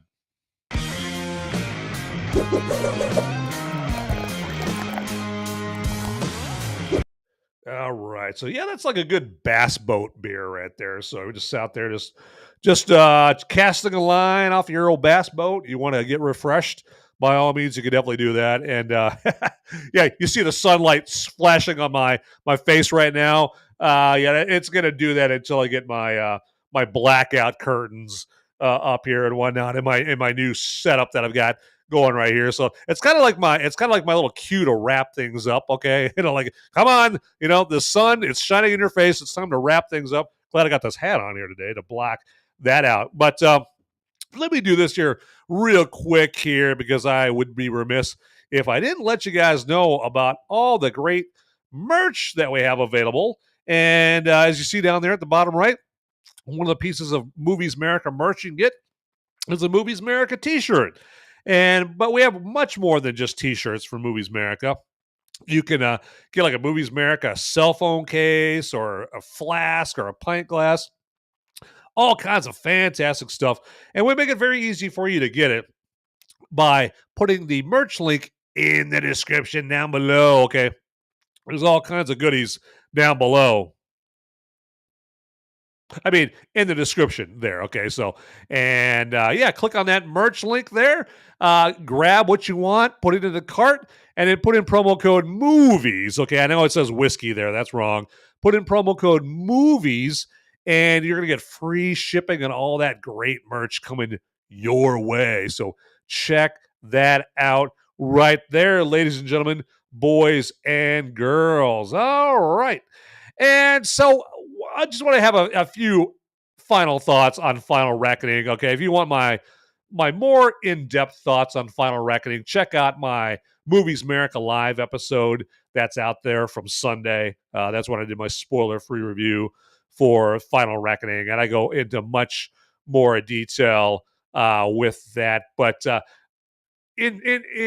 wrap things up with Final Reckoning, I just don't know what happened with this movie. It's now right now, if you ask me, it's my second most hated installment of this. It's my second least favorite, I should say, of all the Mission Impossible movies. Mission Impossible 2 still is my least favorite, with the Final Reckoning coming in right after it.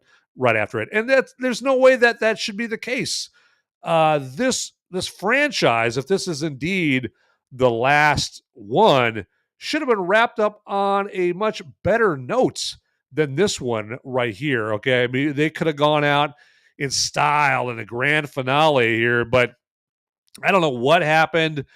We've got the same writers, same director, obviously a lot of the same cast that we had last time. It's I don't know if they phoned it in or what, but my biggest complaint, as it is with a lot of people, is that there's just too much time in Final Reckoning where it's just like one big exposition dump. Okay, where they're always explaining, like, well, we have the entity here, and it is infecting this, and then if we don't do this, then it's going to infect the servers, and the servers will get into the nuclear stores, the nuclear missile silos.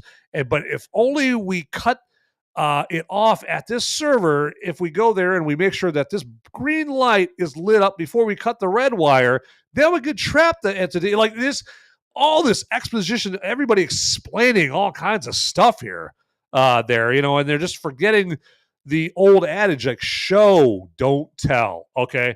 The audience is smart enough to where you don't have to spell everything out. You don't have to go and spell 0.1 through 273. You can leave some things up to our imagination, okay, and do more showing as opposed to telling there. Now, Final Reckoning, it does eventually get to some captivating action scenes here, most notably when Ethan Hunt has to get into the deep dive suit. He's in the submarine, and not only does he have to get off the American submarine without hitting it, okay, without getting caught in the prop or the propellers, he's got to evade a Russian submarine that's right on the American submarine's ass and not get detected by them and not get caught up on its big, propeller that's behind, that's, at the tail end of the Russian sub. And then he finally is able to get down to that submerged Russian sub there to retrieve what they call the Podkova, which is, I guess, holds the source code for the entity there. That whole sequence is very engaging, captivating, and really it really holds your attention there. It's one of the few places in the movie where I like the score, or I like the soundtrack to it. And then, of course, then you get the whole biplane sequence, towards the end where Ethan's hanging off the biplane, trying not to fall off, and trying to get to Gabriel, because Gabriel's got, what Luther created and called the poison pill, where he's got to combine the poison pill with the Podkova in order to enable trapping the entity. And then they got that whole thing. Again, see here, I'm doing it too. I'm doing the exposition. I'm doing all this explaining, right? It's boring. This guy's just talking, blah, blah, blah, blah, blah, blah, blah, blah, blah. Exposition, exposition, exposition, all right? It just gets boring, all right? Just show, don't tell. And that's what this movie's all about here, the Final Reckoning there. So it's just off. The editing is off. It's like this quick tempo, quick shot editing. They're trying to make it like this trip down Mission Impossible memory lane at the beginning of it here, trying to be all sentimental. It just does not come off right or anything like that. Just very, very weird there, I thought. So, but anyway, enough about that right there. I want to take a minute to let you guys know about a great sponsor that we have for this show, okay? And there's no good way to segue to it other than to say that I'm very happy to have the magazine called Flip City be a sponsor for this show, right? It's right in my alley. It's right in my wheelhouse because it's a magazine that cracks you up, okay? It's a humor magazine, all right? And I like things that make me laugh, all right? It makes make me laugh my butt off, all right? So kind of like that old campaign video that the Democrats made, portraying manly men, things that crack me up like that, okay? But Flip City does the exact same thing. It'll make you laugh. Sometimes it'll make you laugh so hard you might wish, like, oh man, maybe I should have sat on the toilet first before I opened up this Flip City magazine here, because I got a little pee came out of me because I was laughing a little too hard, all right? So that might be a good cautionary tale for you. But yeah, Flip City, it reminds me of the way that Mad Magazine used to be way back in the day before Mad Magazine allowed itself to get assimilated into the woke Borg. And Flip City has one mission and one mission only, okay, that they choose to accept, and that is to crack you up, all right? But, it's enough hearing from me about Flip City. Let's hear from some Flip City professionals.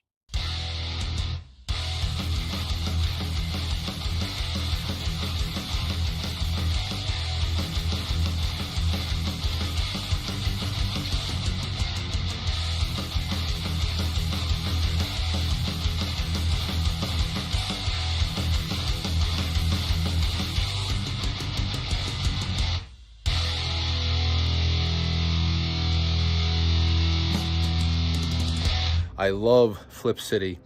It has brought new types of badassery and integrity to the print medium.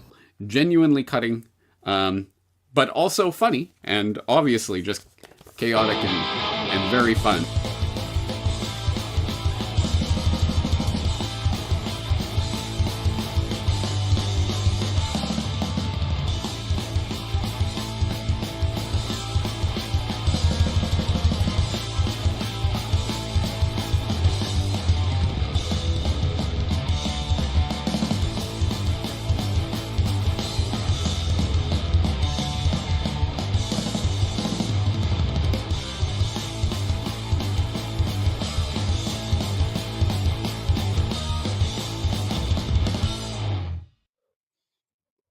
All right, everybody, there you go. All right, and I'm gonna show you like really how easy we're making it for you to get yourself some Flip City magazine right here, because we've got a Flip City link in the description. Yes, as it says right there, click the link in the description to get your Flip City subscription. All right. And then, as you see there, if you put in promo code MOVIES, you're going to get 10% off your order of the best non-woke magazine around, okay? And it's got great stuff like cartoons. It's got great interviews with guys like Nerdrotic and musicians. And it's got not just cartoons, not just comics in there. It's got great humor articles in there as well. Fantastic graphics, great artwork, all of that stuff right there. I'd show you mine, but I apparently have them still packed up from my move here. So, but I am not telling you to do anything I haven't done myself right there. But yeah, get yourself some Flip City magazine right there. Get it done, all right? And don't be like the last one in your group of friends or the last one in your family to get Flip City magazine. You don't want to be that nerd bringing up the rear. You don't want to be going to your family reunion and go, hey, everybody, I got my Flip City magazine right here. You got to get your Flip City magazine. Check it out. And they're all like, oh, my God. Late as usual. Oh, my God. Fred, we already subscribed to Flip City magazine. Like, we all have it, right? We all have Flip City magazine right here. Yeah, we already have it, dude. You're a loser. You got it last, all right? Bring it up the rear. You know what, Fred? Just get out of here. All right. Get. All right. So don't be that guy. Do not be that guy. Don't be the last to the Flip City party. So check that out right there. All right. And hey, we got Mr. Scott Awesome over here saying movies. Glad to see you're still with us right here for this Mission Impossible episode of the show, of the program right here. So, but we are getting very close to my favorite, hands down, my favorite segment of every Movies America spoiler warning show that I do on Thursday. And that is a very patriotic segment, okay? Very America-oriented segment here. And it's just an opportunity that I give myself to just honor those that deserve to be honored. That is for sure. Because I spend too much time thinking of this guy right here, myself, right? And, but it's every once in a while, at least once a week, I like to think of somebody else here and honor them. And that's what I do with the movie military moment, okay? And that's my favorite segment of every Movies America spoiler warning show. And that's where I honor a recipient of the Congressional Medal of Honor, okay?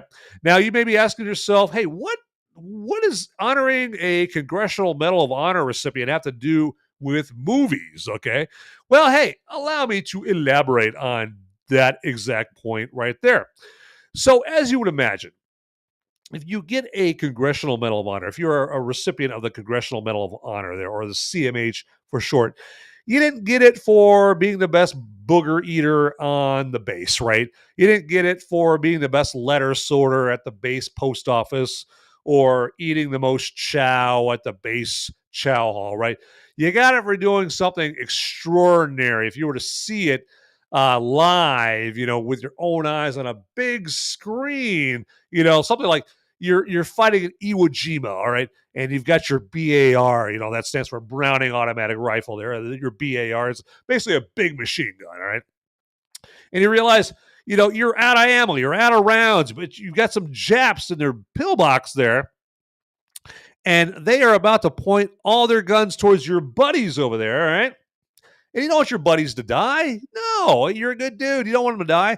So you have no ammo left, but you do have one grenade left. You got a grenade in your hand, and you, without any hesitation, you run to that Japanese pillbox with those guys, those Japs that are about to mow down your friends. You jump in there, you pull the pin, and you detonate the grenade on you and all those Japs right there, and you save your friends' lives, okay? And if you were to see that on a big movie screen in front of you, you would be like, oh my God! That would be a fantastic movie military moment. And that, my friend, is the connection right there. And so with that, let's get into the movie military moment.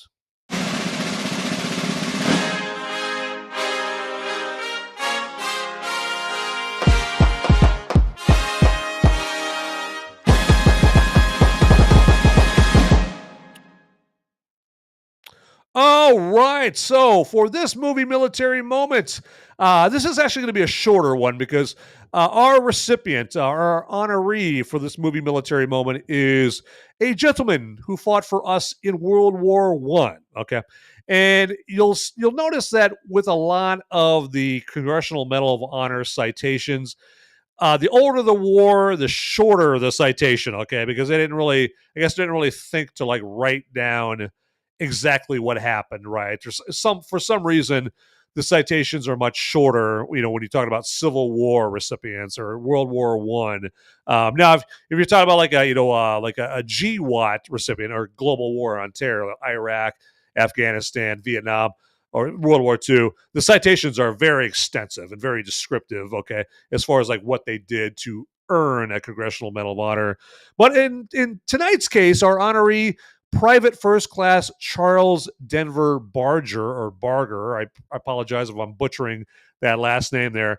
The citation is quite lacking there in length there, unfortunately, but we'll still get the point that Private First Class Barger is still a hero, okay? And he fought for you and me, for our country, okay? There, and he's a true patriot and deserves this honor right here. And he also deserves some fantastic movie military moment music. Wouldn't you agree? I think so. I mean, yeah, I think we owe that to him at least. So let's take care of that right now.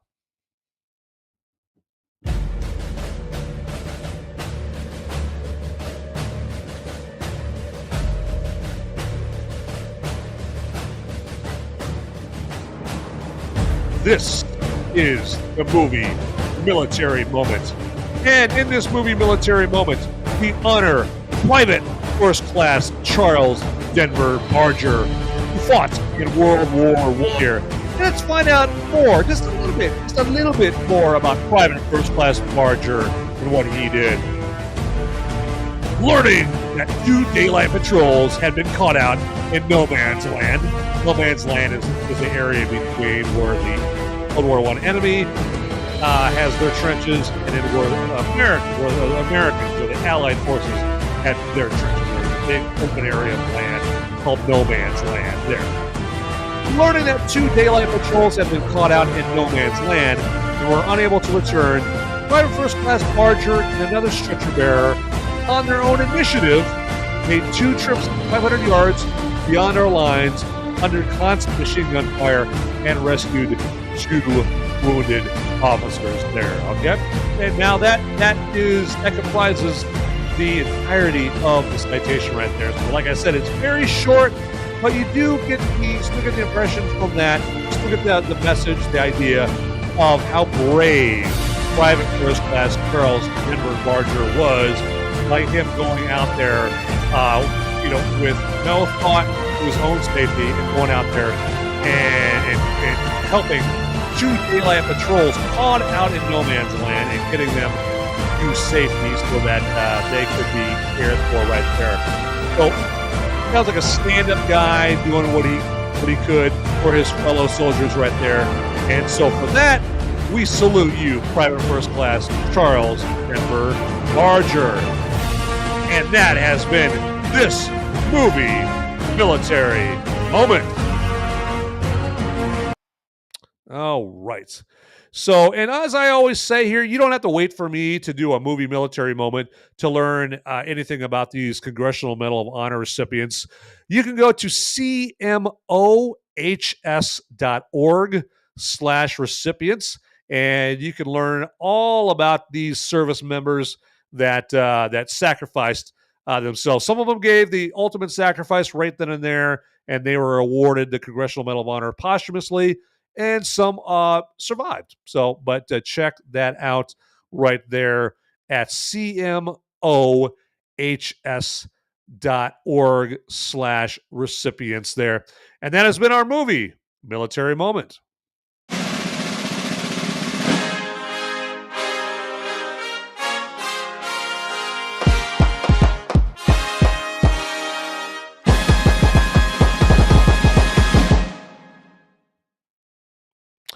All right, so allow me just to take a couple minutes here to let you guys know that, hey, if you are so inclined or if you feel like doing it, you can throw a buck or two my way, a little money my way, by all means, if you feel I deserved it here.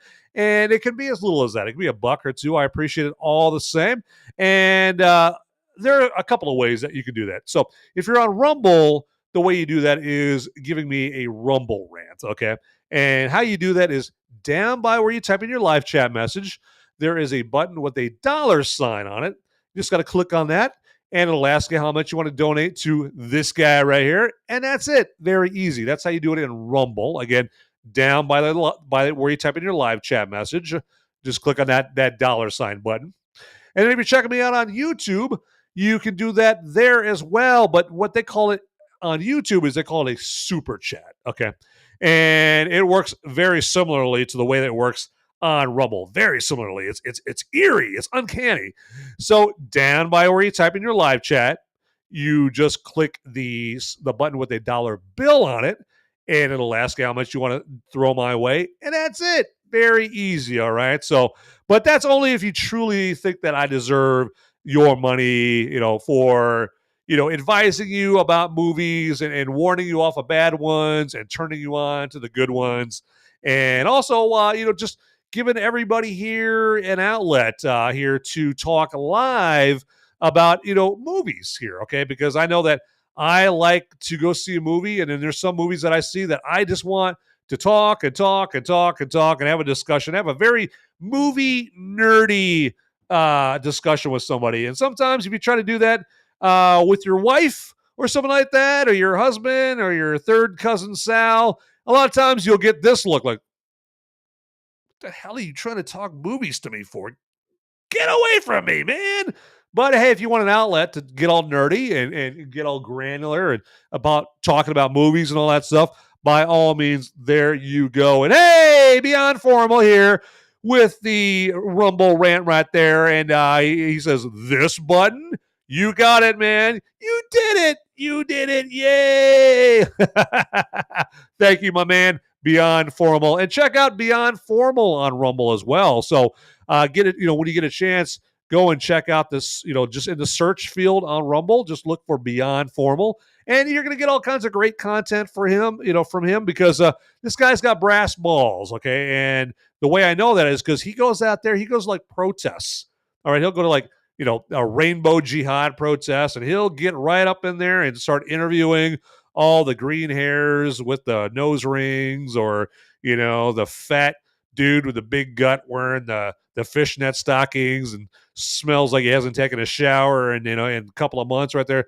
Beyond Formal, he will get out there at those protests, and he'll ask them questions and have a little interview right there, impromptu, and it gets turbulent sometimes right there, and, but you also learn a whole lot, and these people are crazy, but you need to know these crazy people. You need to know your foe, and Beyond Formal goes out there and does that, and it goes out there for us, so we can know our foe a little bit better right there. So yeah, just search Beyond Formal on Rumble or in Rumble, and yeah, you will not be sorry right there. All right, there you go. Check it out.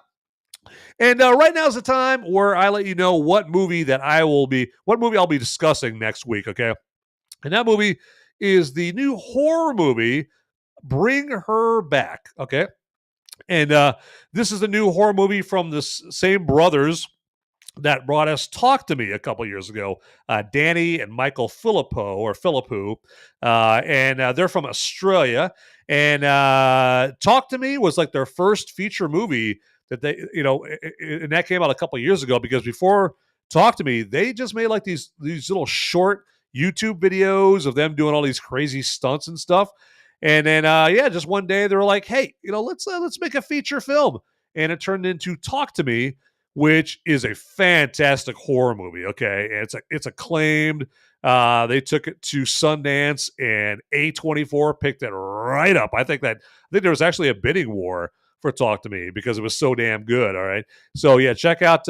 So my spoiler-free review for this week's movie, which is called Bring Her Back, another horror movie. I'll be doing my spoiler-free review of that this Sunday on Movies Merica Live at 4 Eastern, 3 Central, 2 Pacific, 2 Mountain, and 1 Pacific. And those are the normal times I do my Movies Merica Live show on Sunday. All right. And so on Sunday, you'll be able to go to like my X page. That would be under @Movies Merica, or Facebook under Movies Merica. And there will be links there for you to watch the live show on Sunday there, all about Bring Her Back. And then a week from tonight will be the Movies Merica spoiler warning show, all about Bring Her Back, where, yes, we'll be able to live chat with each other and talk in depth about Bring Her Back here. And I hope that, God, I hope this movie is good. It's Talk to Me is going to be a tough act to follow. Okay. In case you guys don't remember, Talk to Me is the movie where, there's the hand that you grasp, like the little plaster hand with all the writing around it, and you say like, "Talk to me," and they see like, they see dead people. All right.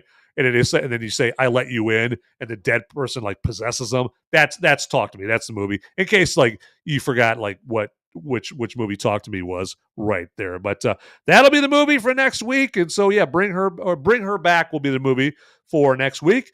And go ahead, and if you would, follow me on all the platforms that I'm on. I'm on, as I just mentioned before, I'm on X under @Movies Merica.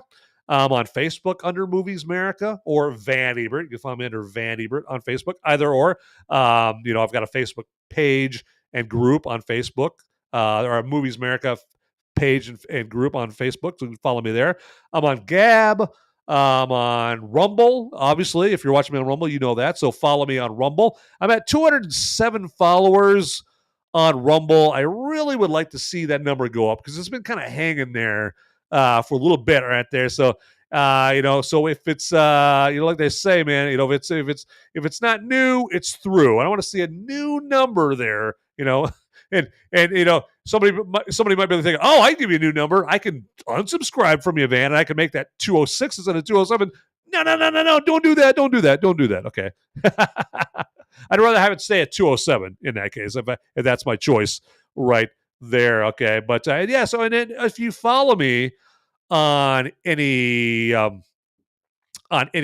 platforms right there, as I get all distracted over here, if you follow me on any platforms, let me know. Keep me informed, because if you do let me know, I will follow you back. Okay, it's the least I can do if you're going to follow me, because it costs you nothing to follow me, and it costs me nothing to follow you. All right, other than I just want to do you a favor because you did me a favor.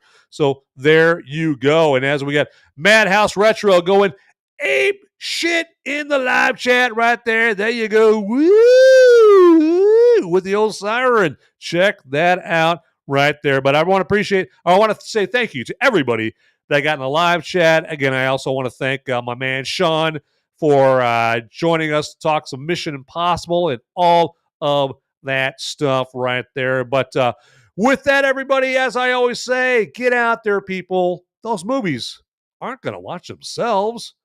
See ya.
Hey guys, don't leave the video quite yet.